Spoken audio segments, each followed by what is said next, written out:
भाजपा नेता एच राजा ने कहा, करूर में एक दुखद घटना घटी जो तमिलनाडु की एक बड़ी समस्या है। तमिलनाडु सरकार ने इसकी जांच के लिए एक निजी आयोग की घोषणा की है। जब उसे लगता है कि किसी चीज का स्वागत किया जा सकता तो राज्य सरकार अलग राय रखने वालों को रोक देती है। अगर राज्य सरकार कार्यवाही सिंगल मेंबर जुडिशियल कमीशन போட்டிருக்கு, அதை வரவேற்கலாம் என்று நினைக்கும் பொழுது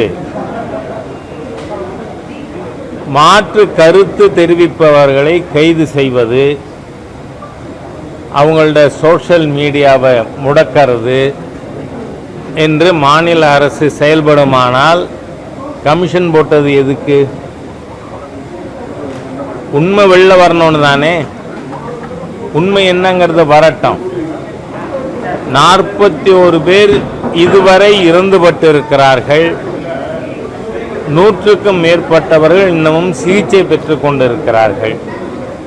அவர்கள் அனைவரும் விரைவிலே குணமடைய ஆண்டவனை பிரார்த்தித்துக் கொள்கிறேன். ஆனால் அரசாங்கத்தின் நடவடிக்கை மோசமானதாக இருக்கிறது.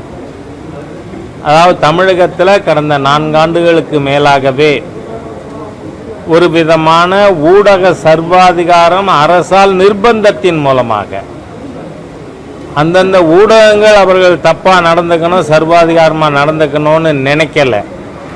ஆனால் இந்த அரசின் அச்சுறுத்தல், இவங்க என்னவோ தப்பே செய்யலை போல